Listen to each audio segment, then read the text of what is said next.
Welcome to Massive Beers. My name is Matt. We do a lot of things here. One of those things are beer reviews. I haven't had this beer before, but I've had half of this beer before, if that makes any sense. Yeah. Sexual Jams. Sexual Jams, Brix City Brewing in collaboration with District 96. Now, District 96, they did I think it was a quadruple IPA, Imperial IPA. I think it was like 10%, called Sexual Fluctuation. Probably one of the better high ABV hazies I've ever had. You can go check out my review of it. A couple people have had it. Actually, Master Hoppets thought it was one of the better beers he's ever had. Anyway, so we're District 96 fans when it comes to the sexual side of things. Now, the jam side of things is Brix City. I've done some of those reviews before, but I've never had this one, and I've always wanted it. I came out, I think, right around pre-pandemic time. Didn't have it then. And then, lo and behold, I was out and about, and I saw it on the shelf, and I figured I'd pick it up. So let's talk about it. Sexual Jams. Like I said, a collab between Brix City and District 96. It says here, quadruple dry hopped with Citra, Mosaic, Vic Secret, and Galaxy. It's a double IPA coming at 8%. Drink cold, or store cold, drink fresh. And I'm probably drunk means drink cold too. And as you can see, you got your little collaboration banding on there. There is no date in this can. I think this is like a month old. I peeked on the Instagrams, so we'll see what's what.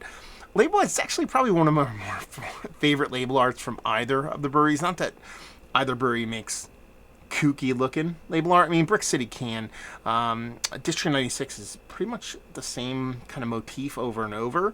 But it's just got this like pixelated kind of like pornography thing kind of going on in the background. So it kind of gets me all hot and bothered, as it should. So we'll see what's what. So you're talking about an 8% quadruple dry hop, not double, not triple, quadruple dry hopped. That means they threw 4 hops in there, or they threw however many hops they dry hopped it with 4 individual times to make it 4 times dry hopped. So yeah, I do dig on the label. Set that sucker down right about there. Beer wise, that looks like a big old hazy IPA. As you can see, a super turbid, super New England style, just new school super hazy IPA in color. You know, almost 2 fingers of head, because this dude pours beers the bestest of all times, and just looks all the part of a huge, gigantic, big old hazy IPA. I've not done like a local, I bought it myself kind of big old hazy. I don't remember the last time I actually reviewed one. I'm kind of excited because both of these breweries I'm a fan of. I love District 96, Johnny. He's one of the bestest dudes in the history of beerdom, and the whole gang down at Brix. Good peeps. Yeah, let's see if we can get a nose. Looks like a big old hazy.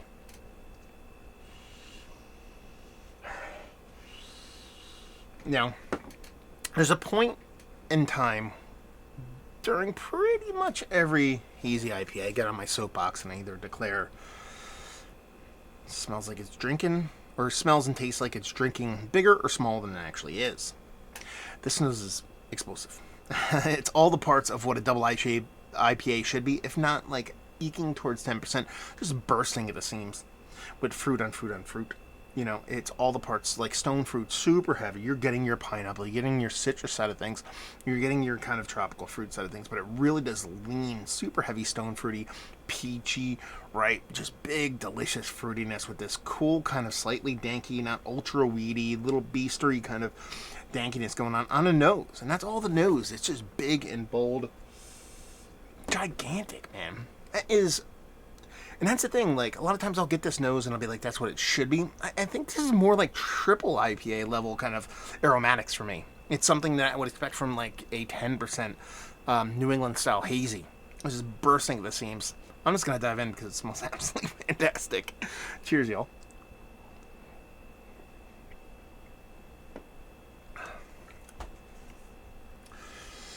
That's filthy.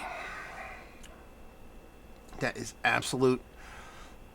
like channeling Eddie Murphy from Raw, filth, filth. God damn. Okay.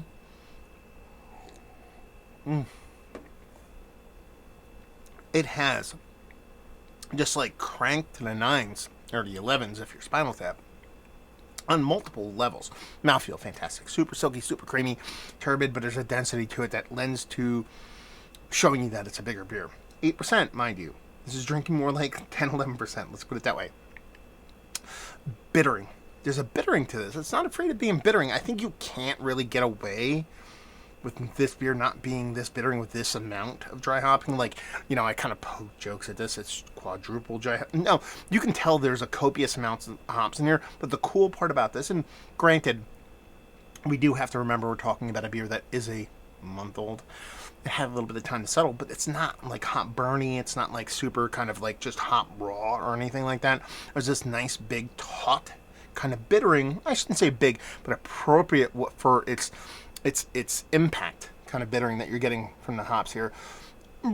Weedy in the beastery way, but like I said, it's not generic, but it's not there, but it's really kind of playing well with how fun and how juicy and how big the beer is in the other end of things, which is what we'll talk about now, which is the fruit portion of the show, which is where this beer hangs its hat.